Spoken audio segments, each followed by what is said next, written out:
In the late spring of 1862, the Union's Peninsula Campaign had trapped the Confederate Army just outside its capital of Richmond, Virginia. While there had been several conflicts by the Confederates to try and escape the grip, nothing had been resolved as of yet. Different battles had gone back and forth with nothing being resolved. However, the Confederates now had a new commander in charge. With things becoming dire for the Confederates, would Robert E. Lee, new commander of the Army of Northern Virginia, be able to escape the grasp of the Union Army? Today, on Tabletop History, we review the third of the 7 days battles, the Battle of Gaines' Mill. Throughout the early spring of 1862, the Union Army had landed a sizable force just outside Richmond, Virginia, along the James and York River. Known as the Peninsula Campaign, McClellan, commander of the Union forces, slowly and methodically marched his troops up towards the capital of Richmond. The outnumbered Confederates stalled him at many points along the path, but the retreat was consistent. As McClellan was not necessarily the best commander to be put in the field, his ability to outmaneuver the Confederates was largely due to his oversized force, the Confederate Army being able to outplan and outstrategize him at several different points along the pass. With the Confederates backed up into their capital city of Richmond, Virginia, McClellan determined to wait them out, still convinced that he did not have the forces necessary to overtake the Confederates. A number of actions along both flanks that spring had resulted in nothing, with the Confederates still being trapped, the most notable of which was the Battle of Seven Pines, also known as the Battle of Fair Oaks. While both sides wait to see what would happen, McClellan decided to entrench in, waiting for better weather throughout June of 1862. However, Johnston had been wounded at the Battle of Seven Pines, and a new commander was now in charge of the Confederate forces, Robert E. Lee. Lee expanded his forces around the city of Richmond, waiting for an action to happen.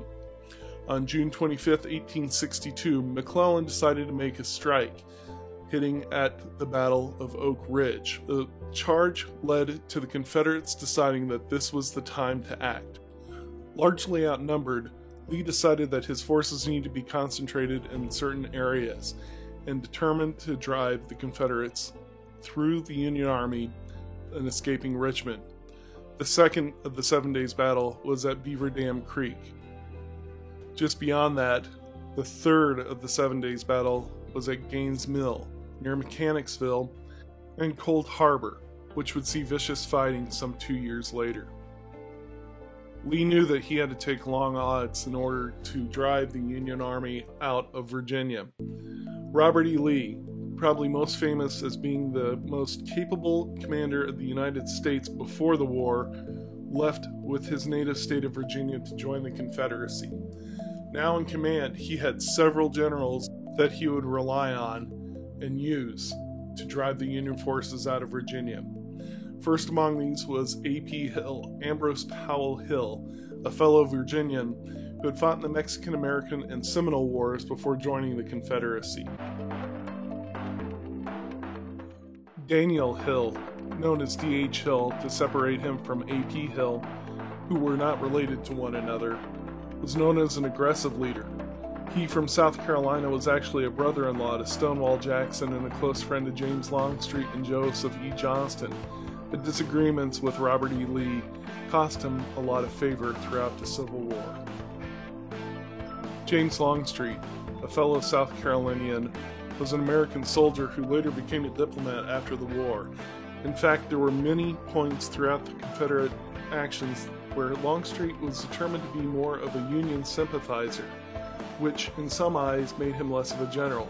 However, he became a very important part of Robert E. Lee's command throughout the entire Civil War. While McClellan's force of 90,000 soldiers had trapped the Confederate Army to Richmond, Robert E. Lee sent cavalry commander Jeb Stuart around the flank, noting and confirming that the flank was open. It was not anchored and was vulnerable. Lee concentrated his forces around this flank at the northern edge of the line. and started to push back, deploying A.P. Hill, D.H. Hill, and General Longstreet to attack the Union's 5th Corps, with elements of Stonewall Jackson's command to assist. Standing across from him was Brigadier General Fitzjohn Porter, who was a career U.S. Army official. Although he served well in early battles of the Civil War, his military career actually became tarnished with his role in the Second Bull Run. He was then court-martialed under political circumstances and worked for the next 25 years to restore his name. He eventually did later in his life and was restored to the Army rolls.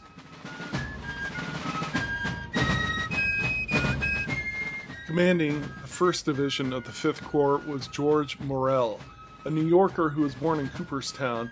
He graduated from the United States Military Academy and served much of his term during the Civil War as the commander of the 1st Division. After testifying on behalf of Porter during Porter's court-martial later, his military career was affected as well, and he was eventually mustered out from service in late 1864. George Sykes from Delaware also graduated from the United States Military Academy and would eventually take over command of the 5th Corps itself following the Second Battle of Bull Run and the controversy surrounding Porter. Born in Dover, he graduated 39th out of 56 cadets and was actually known as Tardy George or Slow Trot, actions which would affect his military career later during the Civil War. Throughout the morning of June 27th, A.P. and D.H. Hill moved around the northern flank of the Union lines, finding little resistance. As A.P. and D.H. Hill crossed through New and Old Cold Harbors, they started to hit the mass of the 5th Division. Porter, knowing that he was outmanned, immediately called McClellan for support from the 6th Corps. Throughout the early afternoon, Stonewall Jackson's command was expected to come in support of the Hills as they pushed through the 5th Corps. However, for the second time in a row, Stonewall Jackson was late. Some had misunderstood Jackson's intent and led them down the wrong road. After they had countermarched, losing about an hour, some of Jackson's troops found the Old Cold Harbor Road obstructed with trees felled by the retreating Union army. The first of Jackson's command to reach was that of Richard S. Ewell, who was met by Lee's aide and instructed to move into action immediately. Lee was concerned that Porter would counterattack the weakened troops of A.P. Hill, so he started to order Longstreet to conduct diversionary attacks along the western line until Jackson's full command could continue an attack from the north. Ewell began his attack immediately around 3:30 p.m. without waiting for his entire division to come online. Lee's instructions were to advance along the same axis used by the brigades of Gregg and Branch to maintain the momentum of the attack. Ewell sent in his lead brigade, Louisianans under Isaac Seymour, in Richard Taylor's absence.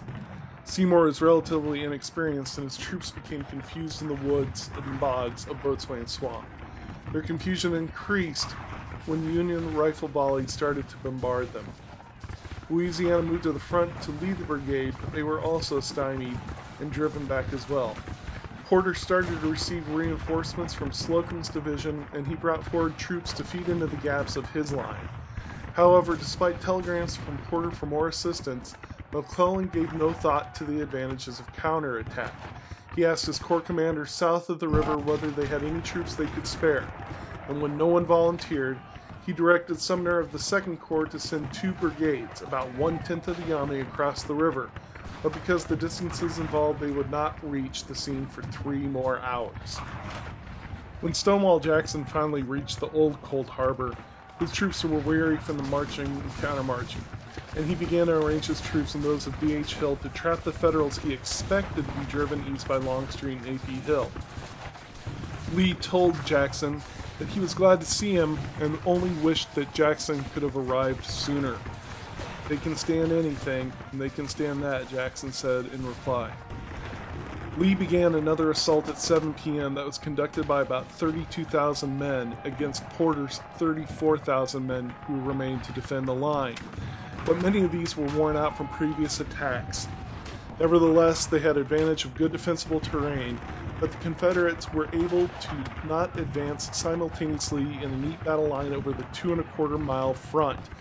They rushed along and were repulsed intermittently, but by the end of the day, the Confederates were able to overtake the line and secure position. The Union Army was only saved by the end of the day, and this led to a general retreat and battles over the next 4 days as the Union were pushed further and further from Richmond, Virginia.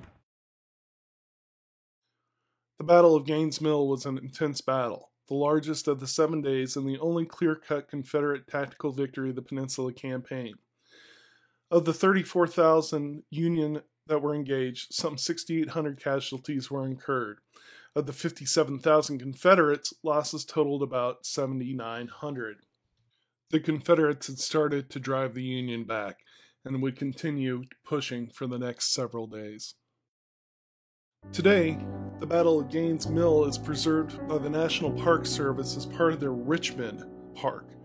Several elements of the battlefield still remain, with some 60 acres being preserved for posterity just outside of Richmond, Virginia.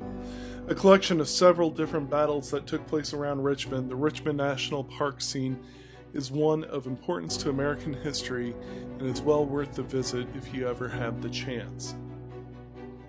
Thanks for watching this episode of Tabletop History. Be sure to give us a thumbs up to like it, and as always, we hope you subscribe so you can be informed as to when we put up more content.